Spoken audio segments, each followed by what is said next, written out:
तो hello students, welcome to Rajiv classes. आज जो मैं वीडियो आपके लिए लेके आया हूँ बहुत ही ख़ास है और मतलब इसमें ज़्यादातर बच्चे को काफ़ी दिक्कत होती है कि पुली के अंदर मान लो मूविंग पुली है, उसके अंदर आप एक्सेलरेशन कैसे निकालते हो। तो आपको पता है कि जो ऑर्थोडॉक्स मेथड है दैट इज़ कांस्टेंट मोशन, कि आप लेंथ लिखो और लेंथ को कांस्टेंट करो और लेंथ को कांस्टेंट करने के बाद उसको डिफ्रेंशिएट करो। बट आज हम जो है बिना पेन उठाए हुए, अभी साथ मुझे तो पेन उठाना पड़ेगा आपको दिखाने के लिए, बट आप बिना पेन उठाए हुए किसी भी टाइप का मतलब 15-20 पुली हो, 25 पुली हो, आप विद इन अ सेकेंड आप एक्सेलरेशन का रिलेशन आप निकाल सकते हो।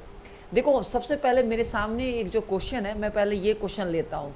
देखो मेरे ध्यान अभी देखो, सपोज करो कि ये आपका मूविंग पुली है, तो ऑब्वियस सी बात है ये बड़ा वाला ब्लॉक अगर ए एक्सेलरेशन से मूव करेगा तो ये छोटा वाला ब्लॉक भी आगे मूव करेगा। बट यहाँ कंडीशन क्या है कि यहाँ पुली भी मूव कर रहा है। तो देखो आपको क्या करना पड़ेगा, आपको बेसिक सा ऑर्थोडॉक्स मेथड है कि आप कांस्टेंट मोशन लिखिए। आप पहले यहाँ से लेंथ लिखो, इसका लेंथ लिखो और टोटल लेंथ को कांस्टेंट करो। उसके बाद आप क्या करो, डिफ्रेंशिएट करने के बाद आप जीरो करो। तो अभी हम लोग उस मेथड की जगह हम लोग ट्रिक पढ़ने वाले हैं, क्योंकि ये बहुत ही शॉर्ट एंड कंसाइज वीडियो में रख रहा हूँ। तो चलो मैं बताता हूँ आपको। देखो आपको भी पता है कि इंटरनल फोर्स के कारण बॉडी में कोई भी चेंजेस, सिस्टम में कोई भी चेंजेस नहीं आता है। इसका मतलब जो टोटल वर्क डन है ड्यू टू इंटरनल फोर्सेस, वो क्या होना चाहिए, जीरो होना चाहिए। मतलब टोटल वर्क डन जो है वो टेंशन के कारण ओवरऑल क्या आएगा, जीरो आएगा। तो हम लोग इसी कॉन्सेप्ट का यूज़ करके हम लोग यहाँ एक्सेलरेशन का रिलेशन पता करेंगे। तो सपोज करो आपको पता है कि इसके अंदर अगर टेंशन T है, इसके अंदर अगर टेंशन T है तो इसके अंदर टेंशन क्या होगा, 2T होगा। अभी देखो मैं इस इधर साइड से रेफरेंस से बना रहा हूँ। अगर आप पुली के रेफरेंस से आप अगर बनाओगे तो टेंशन इधर होगा, टेंशन इधर होगा और ये टेंशन T इधर होगा। तो अभी सपोज करो कि ये वाला जो तुम्हारा रस्सी है, इसका तुम्हारा वर्क डन, सपोज करो इसका डिस्प्लेसमेंट आपका सपोज करो x हो रहा है और इसका डिस्प्लेसमेंट जो है y हो रहा है, तो टोटल वर्क डन जीरो होना चाहिए। तो अभी देखो ये टेंशन के सेम डायरेक्शन में डिस्प्लेसमेंट हो रहा है, तो t इंटू एक्स कर दिए। दूसरा देखो ध्यान से कि ये जो ब्लॉक है यहाँ टेंशन क्या होगा, 2T होगा आपका टुवर्ड लेफ्ट और डिस्प्लेसमेंट क्या होगा, आगे होगा। सपोज करो y डिस्प्लेसमेंट हो गया, तो ये वर्क डन क्या आएगा, निगेटिव आएगा। 2T into Y equals to क्या होगा, टोटल वर्क डन जीरो।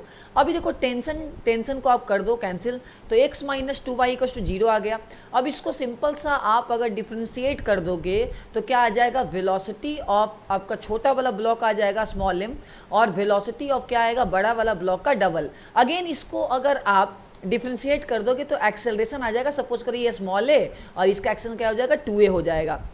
मतलब हम क्या कर रहे हैं कि जिसका टेंशन बड़ा है उसका डिस्प्लेसमेंट और एक्सेलरेशन क्या होगा, छोटा होगा। मतलब जैसे देखो अगर टेंशन की रेशियो की बात करें, देखो यहाँ जो टेंशन है वो क्या है आपका 2T है और यहाँ टेंशन क्या है आपका T है, और एक्सेलरेशन क्या होगा, अपोजिट होगा a/2a। सिंपल सा, क्यों, ताकि क्रॉस मल्टीप्लाई करने के बाद सेम आना चाहिए। क्यों सेम आना चाहिए, क्योंकि टेंशन ज़्यादा होगा तो आपका वहाँ डिस्प्लेसमेंट कम होना चाहिए, तभी तो बैलेंस कर पाएगा एक दूसरे को। तो ये टी कैंसिल आउट हो गया और एक्सेलरेशन इक्वल्स टू 2a आ गया। मतलब अगर सपोज करो कहीं टेंशन 8 टाइम्स हो गया तो वहाँ एक्सेलरेशन a/8 हो जाएगा।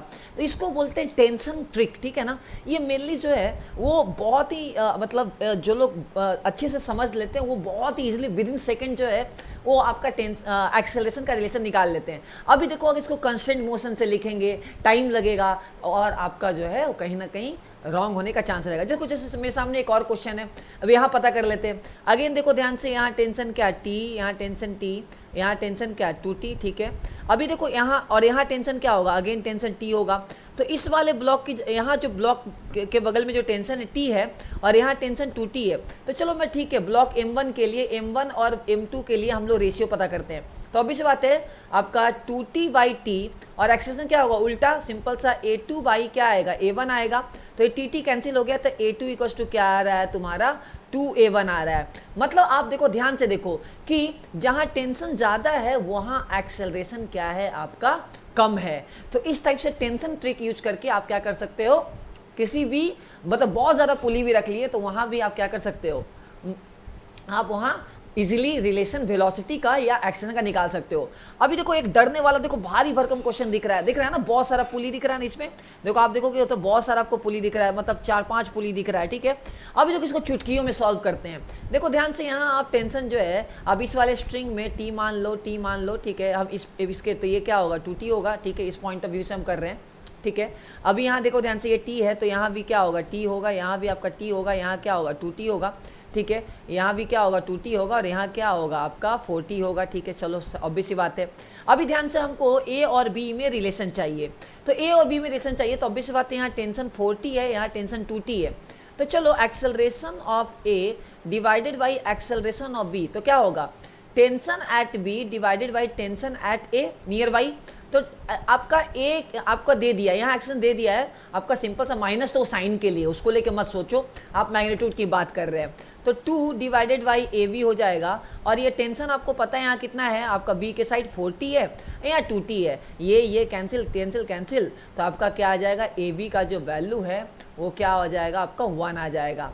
तो देखो यहाँ टेंशन ज़्यादा है तो एक्सेलरेशन कम है। अभी कोई बोलेगा सर सी का एक्सेलरेशन क्या होगा, ये जो पुली है उसका एक्सेलरेशन क्या होगा, तो उसका एक्सेलरेशन सिंपल सी बात है, देखो यहाँ भी टेंशन क्या है, यहाँ टेंशन 2t है, और यहाँ टेंशन इस वाले स्ट्रिंग में 2t है, तो टेंशन सेम है, इसका मतलब दोनों का आपका एक्शन सेम आएगा। अब चाहो तो उसको लेंथ वाइज भी लिख सकते हो, L1 plus L2 plus L3 plus L4 equal to constant, उसको आप डिफ्रेंशिएट करो, क्यों, दोनों स्ट्रिंग सेम वेलोसिटी से आएगा, तो क्या हो जाएगा, VA इक्वल टू VC हो जाएगा। तो आप ये तरीका यूज करते हो ना, तो कितना भी सारा पुली हो, 15-20 में पुली भी लगा दूं, टेंशन का रेशियो बैलेंस करके आप सीधे रिलेशन निकाल सकते हो।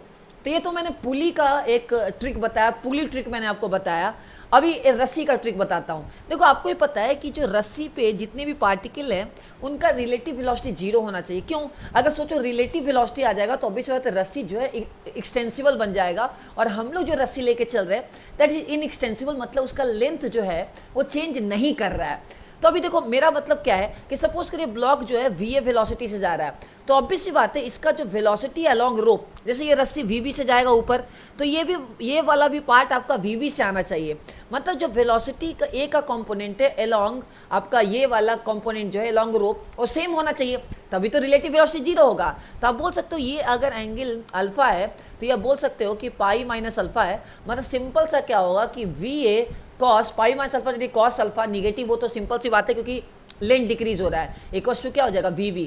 तो ऐसे क्वेश्चन को तरीका बहुत इजी, सपोज करो एक और क्वेश्चन मान लो ये तुम्हारा ब्लॉक है और ये तुम्हारा स्ट्रिंग है, और इसको जो है हम लोग अटैच करके इधर से खींच रहे हैं, इसको आप अटैच कर दो, और इसको जो है आगे मूव कर रहा है, इसको आप नीचे लेके आ रहे हो। मान लो ये तुम्हारा 37 डिग्री है, ये तुम्हारा 5 cos थीटा, सपोज करो ये तुम्हारा, इमेजिन कर लो कि ये आपका जो है 5 मीटर पर सेकेंड है, तो what is the velocity of this part. तो सिंपल सा इसको पकड़ लेते हैं, VA पकड़ लेते हैं, तो VA cos 37 इक्वल्स टू 5 आना चाहिए। तो इस टाइप से करके आप पुली के अंदर, रोप के अंदर बहुत ही ईजिली वे में आप रिलेशन निकाल सकते हो।